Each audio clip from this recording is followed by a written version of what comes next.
출애굽은 한마디로 하나님께 바른 예배를 드리기 위한 것이었습니다.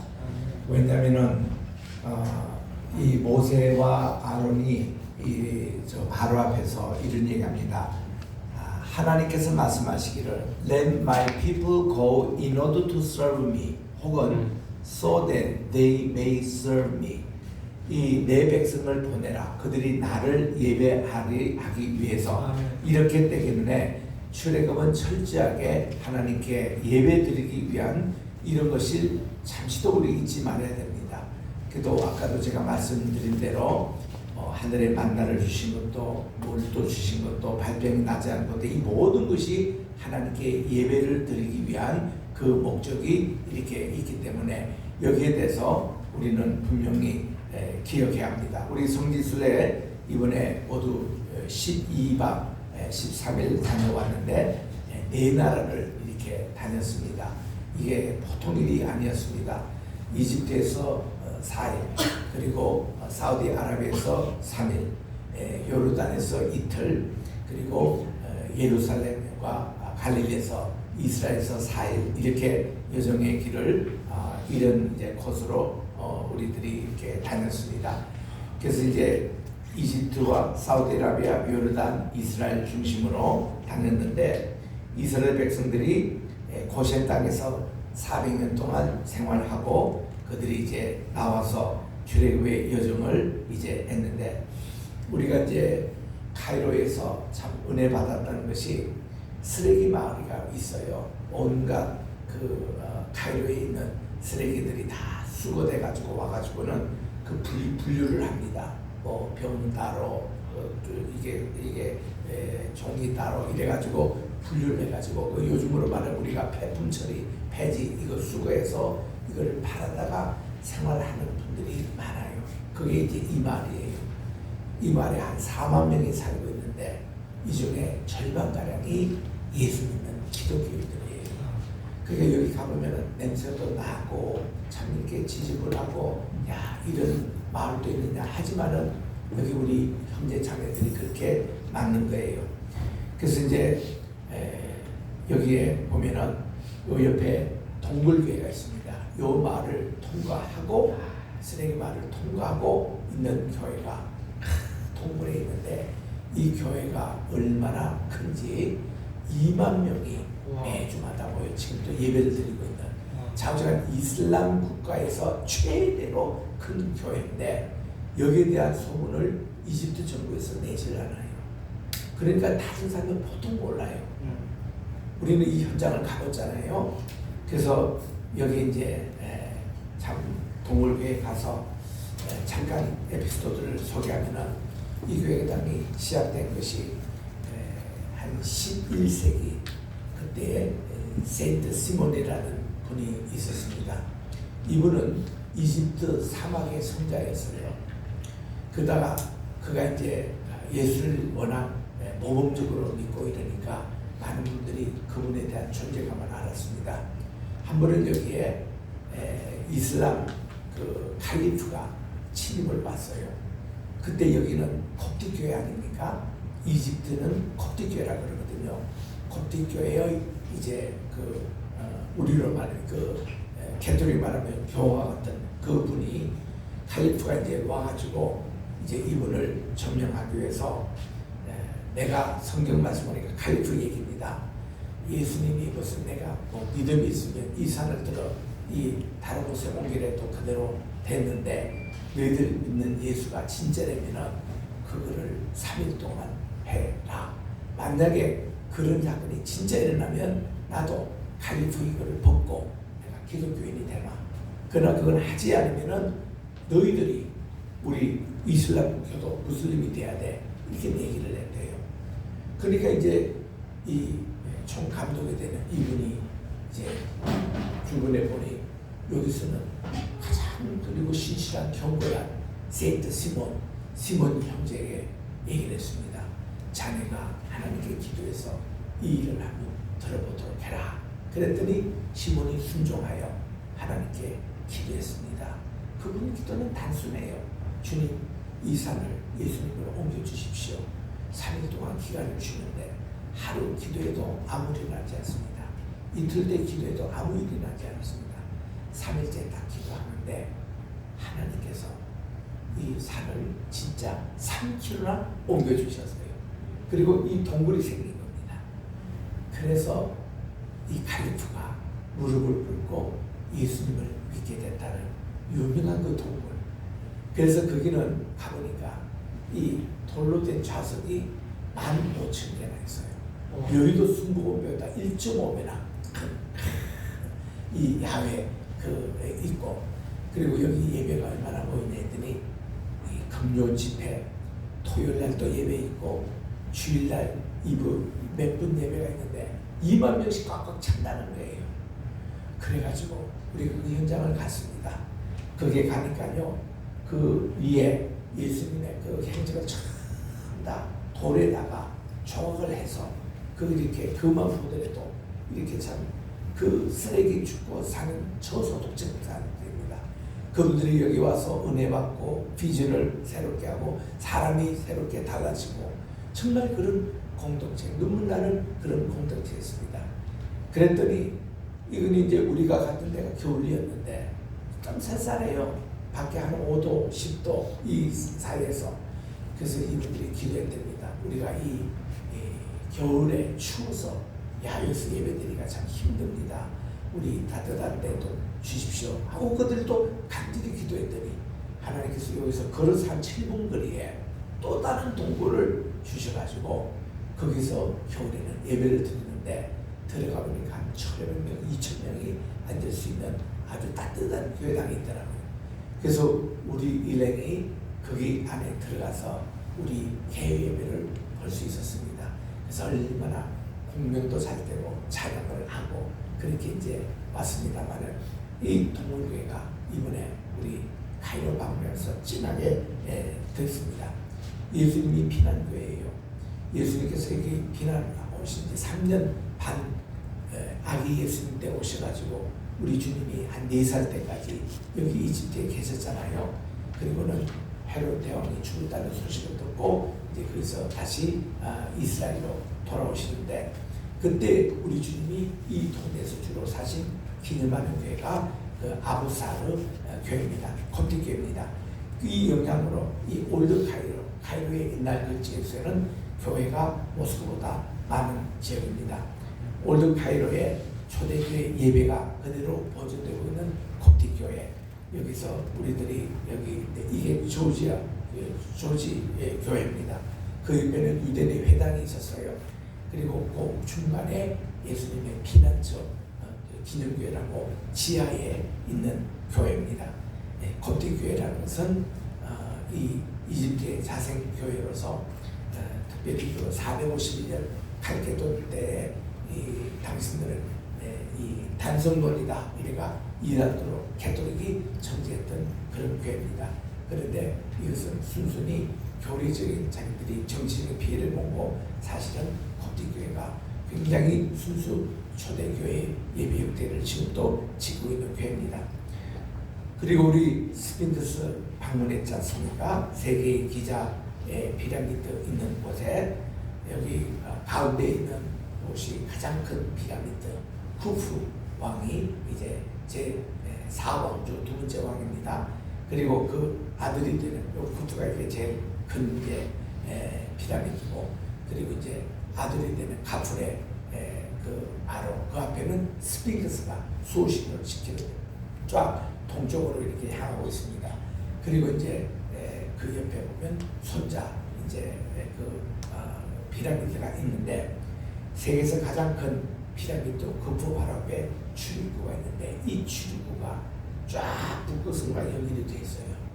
그래서 이 전체 피라미드 구조는 하나의 피라미드 왕의 미라를 보관한다는 그런 것보다도 하나의 그 전기 충전하는 옛날에 그때 전력이 여기서 발전됐다는 설이 나올 만큼 이 굉장한 참 피라미드입니다.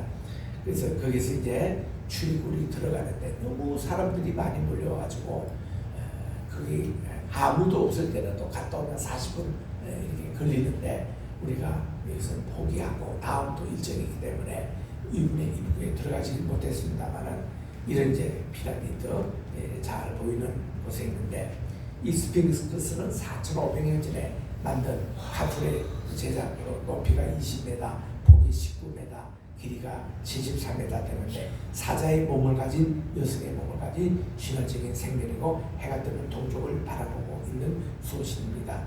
이런 그 스핑크스가 있는 곳을 향해서 이렇게 이제 우리가 기념 사진을 찍고 있습니다만은 이런 우리 피라미드 방문을 했습니다. 두투모테 4세가 하루는 낮잠을 자는데 이 땅을 파라 그래서 파보니까 이 스핑크스가 나왔다는 거예요. 그래서 이것이 한 수백 년 동안 이 사하라 사막에 모래에 덮여 있던 것을 이렇게 이제 이런 내용을 가지고 여기 지금 스핑크스 두 발 사이에 비석이 있는데 거기 이제 적혀 있습니다. 그게 이제 꿈의 비석이라고 그렇게 얘기하는데 그 내용 때문에 우리 많은 남녀 연애하는 사람들이 자기 짝을 찾을 때 여기에서 그렇게 기도를 한대요. 그리고 꿈속에 자기 배우자를 만나게 해달라. 그래서 기도하는 그런 로맨틱한 비석이라고 합니다. 자, 여기 이제 기자의 비라폰이 아까도 얘기한 대로 쿠프왕, 그 아들이 카프레, 그리고 이 손자인 맹카울의 이 피라미드가 차례로 이렇게 있는 곳입니다. 이 큰 것뿐만 아니라 그 앞에도 보면은 그 중간 사이즈 또 계단형 피라미드가 있잖아요. 이 피라미드가 전 이집트에 몇 개 발견됐냐면 300개 발견됩니다. 왜냐하면 바로가 300명이었어요. 중왕조가 1왕조부터 이제 6왕조까지 고왕조, 그리고 7왕조부터 18왕조까지가 중왕조, 그리고 19부터 이 30왕조까지가 이제 그 300여 대 피라미드가 있어야 되는데 지금까지 발견된 것이 약 138개 정도 발견이 됐어요. 한 절반가량이 발견됐죠. 그래서 이런 이제 스핑크스 있는 이 사진들 우리가 여기서 기념 촬영을 하고 우리 그 심영리 전도사님이 또 이렇게 불쭉 뛰는 장면을 카메라 포착잘해서 뛰는 장면을 이렇게 됐고 이 소리가 기념 촬영도 했습니다. 최초의 피라미드는 여기서 30분 더 내려가면 사카라는 곳에 있어요. 조수 왕, 이거는 제3왕조의 왕입니다. 이때 계단식 피라미드를 맨 처음에 세웠는데 이렇게 처음부터 계단이 아니라 평장에 이제 그 왕의 미라를 이렇게 집어넣고 거기에 한층 담았던 것인데 왕의 근위를 상징한다고 한층 올려가지고 이렇게 피라미드 같이 이렇게 생긴 이런 조수왕 피라미드입니다. 여기에 그 아버지 되는 스네프루 이분이 굴절 피라미드라고 하는데 이거는 원래 삼각형으로 이렇게 피라미드 짓다가 실패를 했대요.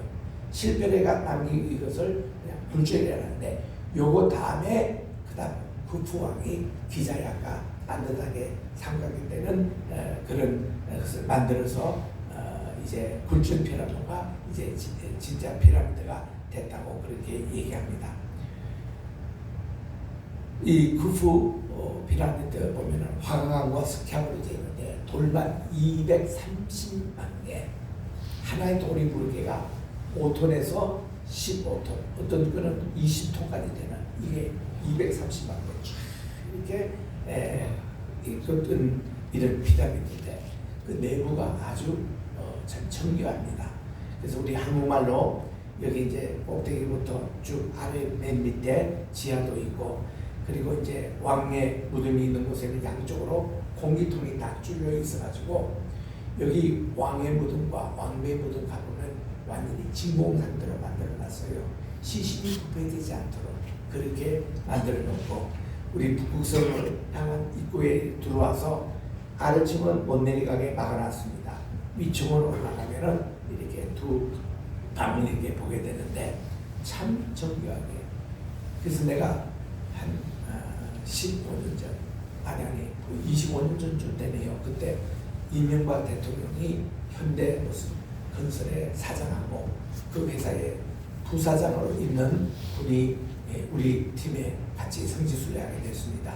내가 가이드 하면서 그분에게 물어봤거든요. 그 장로님, 요즘 현대 건설에서 이 피라미드를 건축한다 그러면 건축이 가능합니까 했더니 절대 불가라는 거예요. 건축학적으로도 이거 어떻게 건축했는지 미스테리라는 겁니다. 그래서 지금도 세계 7대 불가사의 가운데 하나로 지금 남아있는데 참 대단합니다.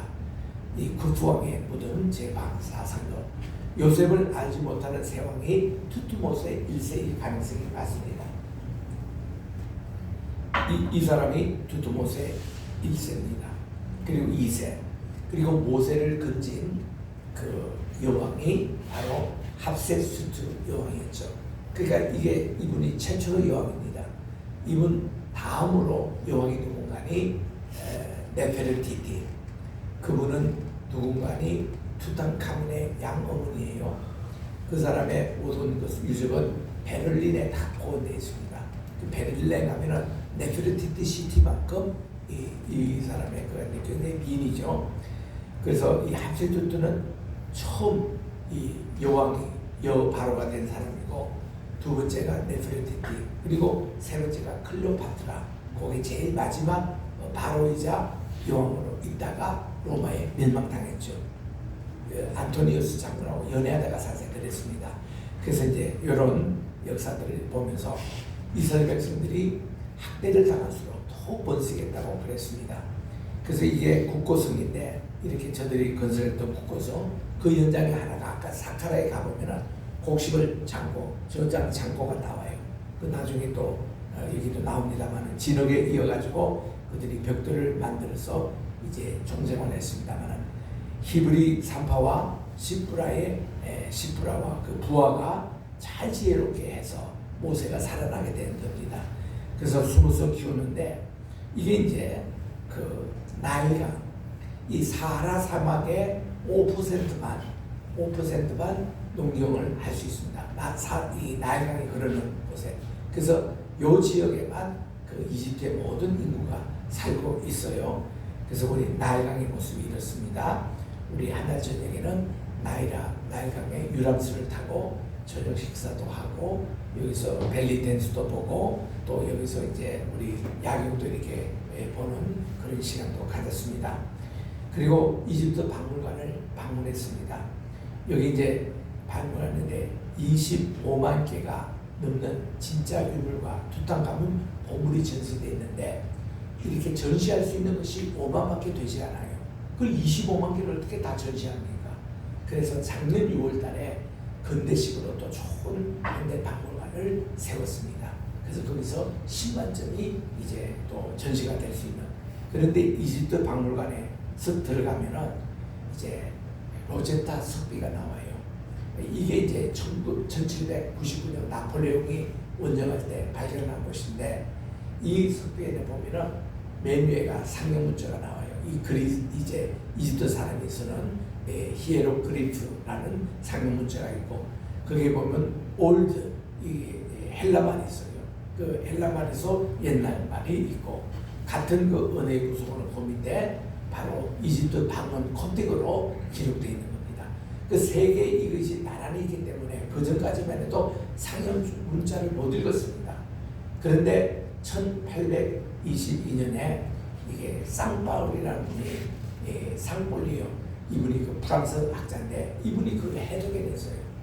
그때부터 고대 건너가기 정식으로 시작되는 석비입니다. 이게 로제타 석비.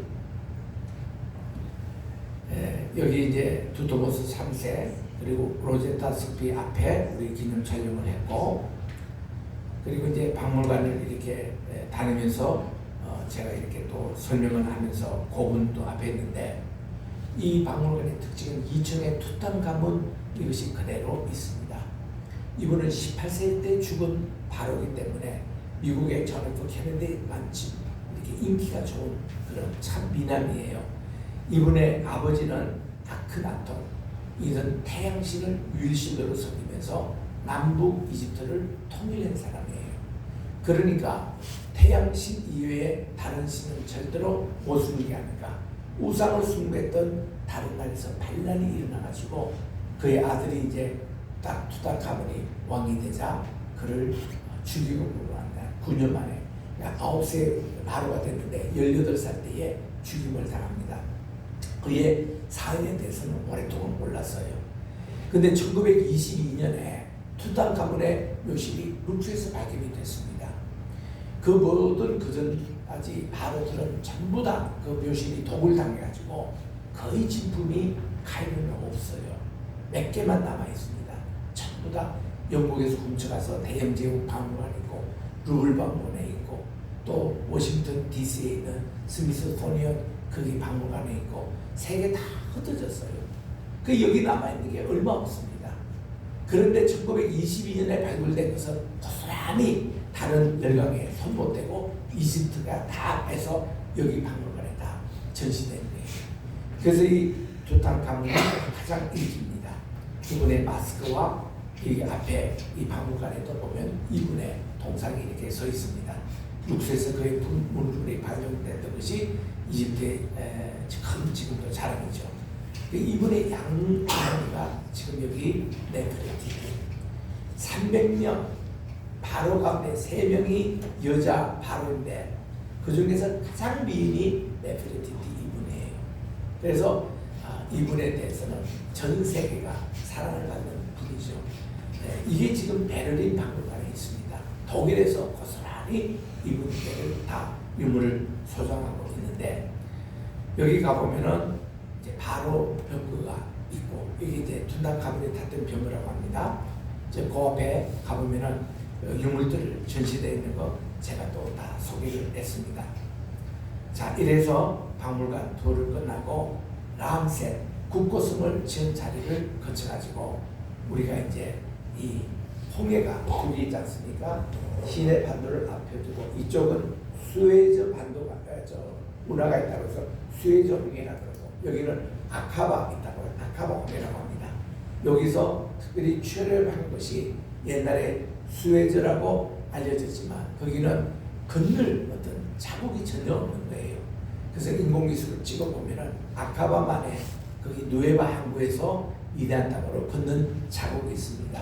거기 지금 이제 여기도 나오는데 지금 여기 제가 서 있는 곳이 바로 이 사우디아라비아에 있는 홍해 바다를 건너서 이쪽으로 왔던 그곳에 그 흙이 아주 검게 다 있습니다. 이거는 하나님께서 홍해 바다를 가르시고 다시 그 합칠 때에 여기서 지진과 화산이 이렇게 나가지고 이 땅이 지금 검게 타 있는 자국이 그대로 있습니다. 그리고 지금 여기에 옆에 사진 대원들이 있는 그 장소가 백성들이 건너와서 모세가 출애굽기 15장 모세의 노래를 불렀던 장소입니다. 그 장소에 이제 가는데 그래서 이제 우리 이제 시내산으로 들어갑니다. 시내산은 지금도 이게 그 사우디아라비아 사람들이 자발 무사라고 그래요. 모세의 산이라고 그렇게 합니다.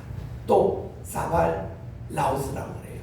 라오스란 말은 이게 아몬드 나무인데 이 아몬드라는 이름이 여기밖에 없습니다. 그러니까 아몬드가 여기밖에 없는 이 산으로 이제 우리가 갑니다.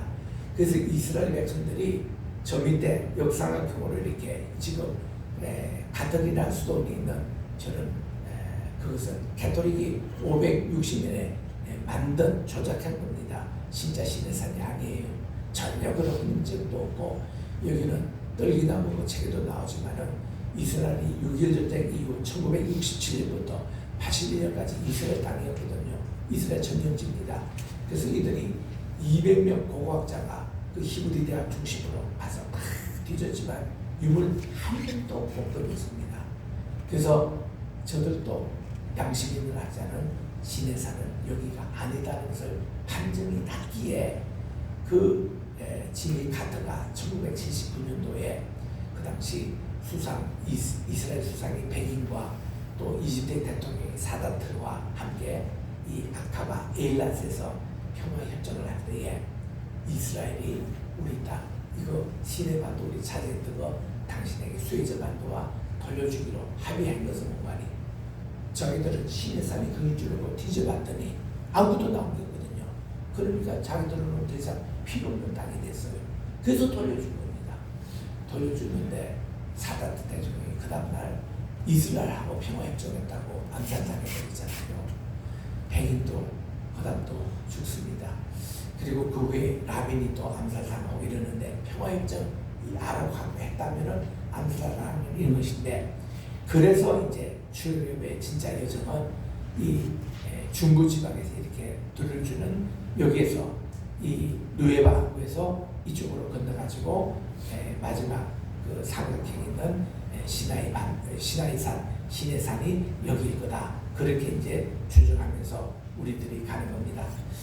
우리 시내산에 대한 이것은 김성학 장로님의 떨기다무라는 책에 나오는데, 그분이 처음에 주장한 분이 아니고 론 화이트라는 분이 주장을 했습니다. 그리고 내가 1986년도 하버드에서 이 프랭크 무어 크로스 세컨드, 이분은 윌리엄 올버레트 직계 수제자입니다. 그분이 그때 모든 구약학의 아버지로서 참 있을 때, 그분이 은퇴하기 직전에 내가 마지막 그분의 제자였어요. 근데 86년 가을 학기 때인데 이 고고학 시간에 아마도 진짜 신의 산은 아라비에 있다라고 그분이 언급하시더라고요. 그리고 그분의 책에도 그게 나옵니다. 그래서 우리는 깜짝 놀랐어요. 그때만 해도 내가 한참 가짜 신의 산에 성도들 데리고 목회자 데리고 성지순례를 내가 가이드할 때인데, 그래서 그 진짜 그런가 하고는, 그리고는 더 이상 설명이 없으니까 나도 잊어버리고 나도 관심이 없었습니다. 그러다가 2006년도인가 그때 내가 터키에 이제 또 성지순례를 하고 있었는데, 그때 우리를 가이드하고 있던 최화평이 장로님이라는 분이 또 이 나무에서 언급을 하시더라고요. 그래서 아마도 이 진짜 신의 산은 저 사우디아라비아에 있는 위대한 땅일 것이다, 그런 얘기를 해요. 그래서 제가 한편에서는 저도 이게 성서공학자고 또 그렇게 많은 세월 동안 그렇게 많이 성도님들 데리고 가짜 신의 산에 새벽 2시에 깨워가지고 그렇게 데려다던 저인데 얼마나 나도 당황이 돼요. 그래서 내가 그때 뉴욕에 있었기 때문에 일부러 그때 한국으로 와가지고 둘란도 성원에서 나온 책을 구입해서 미국에 가는 비행기에서 내가 그걸 쭉 읽었습니다. 읽었는데 딱 세 개로 내 마음에 딱 감동이 오고, 아마 그럴 것이다, 내가 위대한 사우디아라비아 꼭 한번 가봐야 되겠다, 그런 생각이 딱 들었어요. 첫째로 뭔가니 그 김성학 장로님의 책에 나오는 겁니다. 갈라디아서 4장 25절에 보니까 사도 바울이 편지를 쓰는데 시내산, 아라비아에 있는 시내산으로 이렇게 언급이 됐어요.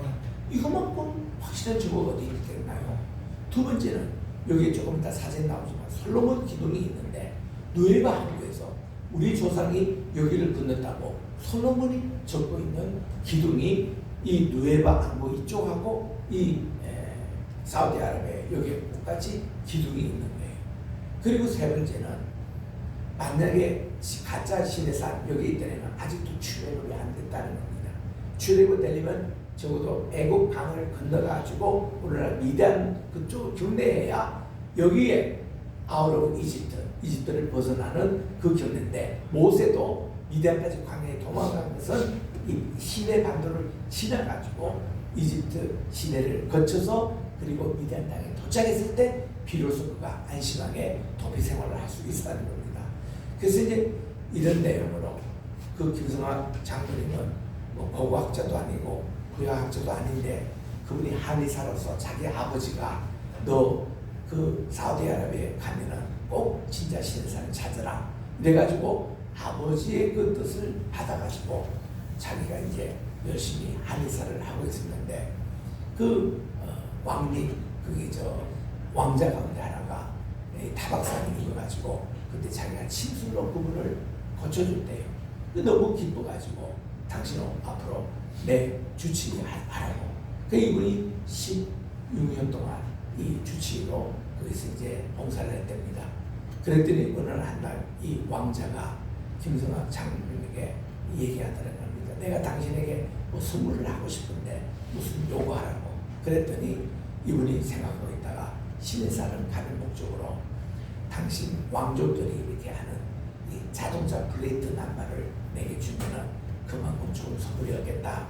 그래가지고 그걸 달고 온 가족 두 아들과 그리고 부인하고 같이 이걸 자동차로 이 시내산에 다니기 시작했다는 겁니다. 그러니까 그물이 참 심했거든요. 그 당시부터 이슬람 세계에서는 기독교와 유대교가 이거를 알면은 자기들이 뺏길까봐 전전 근거하면서 허락을 안 했는데 이거를 자동차로 쭉 왕립 그거를 플레이트를 가져가니까 무사통과.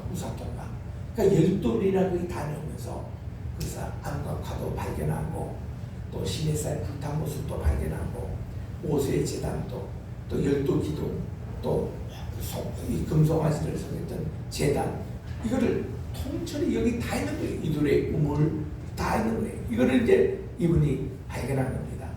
그래서 우리가 다녔던 이게 수로 광야인데 그 앞에 이제 이렇게 가면서 이도로 우물 르미니 반석 금송아지 제단 이게 이제 통째로 있는데 우리 수르 광야가 지금도 그 이름 그대로예요. 그래서 이제 엘림으로 가는 길에 우리가 또 두 번이 이렇게 단체 사진을 찍고 엘림에 도착했습니다. 아주 컴컴한 밤이 됐어요. 그런데 거기 지금 물이 펑펑펑 솟아서 물이 지금 나오고 야자수가 이 밤에 찍은 사진인데도 이렇게 선명하게 나옵니다. 또 수르 광야를 가는데 이 군데군데 암과카를 또 발견해서 우리들이 사진을 찍고 우리 이게 다 수르 광야입니다. 가도 이런 광야예요. 이런 길을 헤치며 370km를 우리가 렌트해가지고 그걸 운전해서 8대가 나오면서 타고 그렇게 다녔습니다. 이게 보세요. 전체 광야입니다. 이 광야의 길을 이스라엘 백성들이 아침에 매일 만나를 먹었고 여기서 텐트를 치고 있는 모습 또 이 광야에 이스라엘이 텐트 친 흔적이 지금도 남아있는 거예요. 근데 이게 로덴 나무입니다. 로덴 나무에 우리가 내려서 기념 촬영도 하고 제가 또 설명도 합니다. 그리고 시내산에 들어가는 입구입니다. 입구에 이제 보면은 저 끝에 이게 까맣게 정상이 탄 그 그림이 바로 시내산입니다. 그 가는 길목 길도 없어요. 그냥 여기 4x4 가지고 그냥 매달 가지고 우리가 들어갑니다.